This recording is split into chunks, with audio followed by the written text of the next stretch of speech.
विद्यार्थियों, आप सभी का इस YouTube चैनल भोज एकेडमी में स्वागत है। तो आज के वीडियो में हम लेकर के आए हैं कक्षा 9 के सामाजिक विज्ञान विषय में चुनावी राजनीति के परीक्षा उपयोगी महत्वपूर्ण प्रश्न उत्तर। तो ये आपको 4 नंबर में जो प्रश्न उत्तर पूछे जाएंगे ब्लूप्रिंट आधारित इस अध्याय से जो आपको 4 अंक के प्रश्न आने वाले हैं उसके बारे में हम आपको विस्तार से जानकारी दे रहे हैं। तो आप इन प्रश्न उत्तरों को अपनी उत्तर पुस्तिका में नोट कीजिए और इन प्रश्न उत्तरों को तैयार कीजिए। और आने वाले वीडियो में हम अध्याय 4 संस्थाओं के कामकाज, तो इसका भी ब्लूप्रिंट आधारित जो आईएमपी प्रश्न उत्तर है उसकी जानकारी देंगे। तो लगातार वीडियो को प्राप्त करने के लिए आपने यदि इस चैनल को सब्सक्राइब नहीं किया है तो आप इस चैनल को सब्सक्राइब करें, बेल आइकन दबाएं और वीडियो को लास्ट तक देखें और वीडियो को अधिक से अधिक शेयर करें ताकि अधिक से अधिक छात्र छात्राओं को यह जो महत्वपूर्ण प्रश्न उत्तर है उनकी जानकारी पहुंच सके। तो देखिए कि 4 नंबर में पूछे जाने वाले प्रश्न, तो भारतीय निर्वाचन प्रक्रिया को लिखिए। तो भारत की निर्वाचन प्रक्रिया के निम्नलिखित कारण है। तो देखिए निर्वाचन प्रक्रिया किस प्रकार से होती है। तो सबसे पहले आएगा मतदाता सूची तैयार करना।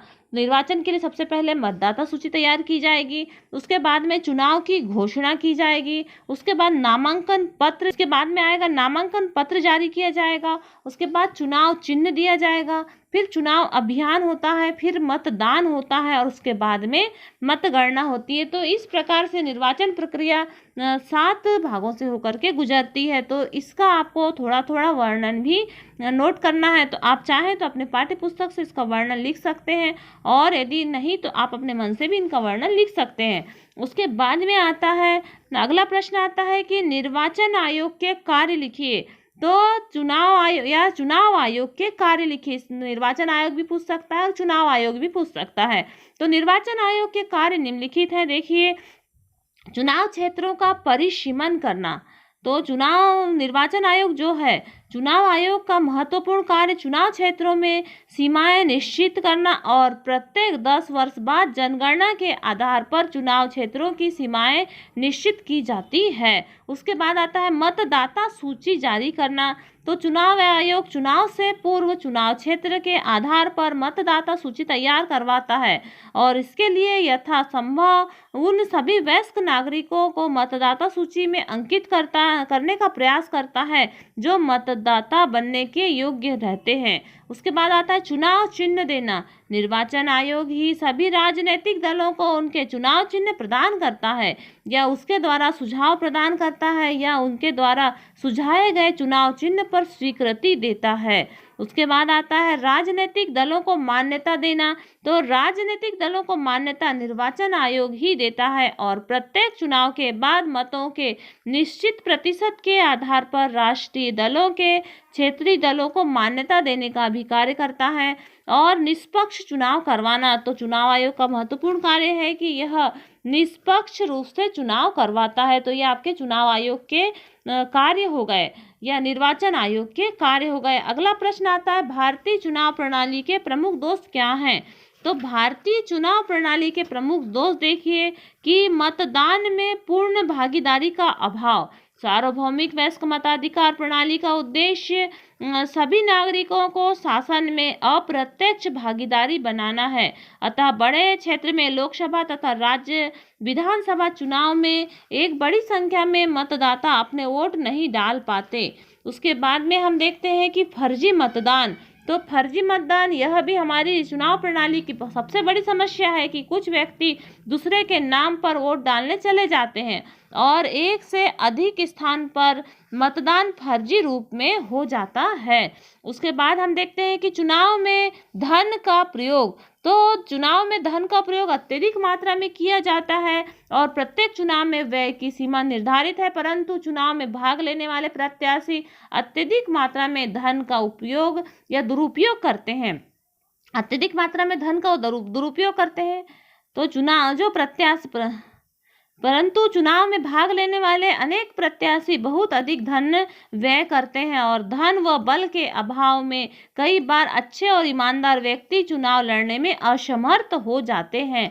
फिर हम देखते हैं कि चौथा पॉइंट, सरकारी साधनों का दुरुपयोग। चुनाव होने से पहले कुछ शासक दल जनता को आकर्षित करने वाले वायदे करते हैं और शासकीय कर्मचारी और अधिकारी की अपने हितों के अनुकूल पद स्थापना करते हैं और शासकीय धन और वाहनों व अन्य साधनों का भी दुरुपयोग होता है। तो ये हो गए आपके चुनाव प्रणाली के दोष। अब हम अगला प्रश्न देखते हैं। प्रश्न है, मताधिकार की विशेषताओं का उल्लेख कीजिए। तो मताधिकार की विशेषताएं निम्नलिखित हैं। देश के सभी नागरिकों की शासन में हिस्सेदारी होती है। प्रत्येक नागरिक के मत को समान महत्व मिलता है। तीसरा पॉइंट है, जनप्रतिनिधि का शांतिपूर्वक परिवर्तन संभव है। चौथा है, नागरिकों को राजनीतिक शिक्षा मिलती है। पांचवा है, नागरिकों में आत्मसम्मान की भावना उत्पन्न होती है। तो इस प्रकार से ये आपका मताधिकार की विशेषताएं हो गई। अगला प्रश्न आता है, राजनीतिक दलों की विशेषताएं बताइए। तो राजनीतिक दलों की विशेषताएं निम्नलिखित है। नंबर 1, स्पष्ट पहचान रखना। फिर नीतिगत विषयों पर स्पष्ट राय देना। तीसरा है, विचारों के समर्थन में निरंतर जनमत बनाना। और एक विधान द्वारा संगठित और संचालित होना और पहचान हेतु चुनाव चिन्ह देना। फिर अगला प्रश्न है, राजनीतिक दलों के कार्य बताइए। तो राजनीतिक दलों के निम्नलिखित कार्य हैं। ये सरकार और जनता के मध्य सेतु का कार्य करते हैं। दूसरा है, ये राष्ट्र हित के अनुकूल जनमत बनाते हैं। और तीसरा है, और मतदान सूची बनवाने में यह सहयोग करते हैं। और चौथा है, जनता को राजनीतिक प्रशिक्षण देना। ये आर्थिक और सामाजिक कार्य भी करते हैं। तो इस प्रकार से हमने राजनीतिक दलों के कार्य देखे। अब इसके बाद हम अगला प्रश्न देखते हैं कि सार्वभौमिक वयस्क मताधिकार से क्या आशय है। तो सार्वभौमिक वयस्क मताधिकार से आशय है, नागरिकों का प्रतिनिधित्व चुनने का अधिकार मताधिकार कहलाता है और यह अधिकार महत्वपूर्ण राजनीतिक अधिकार है। भारत के प्रत्येक वयस्क महिला और पुरुष को बिना किसी भेदभाव के मत देने का अधिकार सार्वभौमिक वयस्क मताधिकार कहलाता है। इस प्रणाली में एक निर्धारित आयु पूरा करने के उपरांत देश के सभी पात्र नागरिकों को वोट देने का अधिकार प्राप्त हो जाता है। हमारे देश में वे सभी स्त्री पुरुष जिनकी आयु 18 वर्ष है वोट डालने के अधिकारी हैं। तो ये हो गया आपका सार्वभौमिक वयस्क मताधिकार। तो इस प्रकार से हमने आपको इस अध्याय के जो 4 नंबर में पूछे जाने वाले महत्वपूर्ण प्रश्न उत्तर है उसकी जानकारी दी। और नेक्स्ट वीडियो में अगले अध्याय की जानकारी देंगे। तो लगातार वीडियो को प्राप्त कीजिए और वीडियो को अधिक से अधिक शेयर कीजिए। धन्यवाद।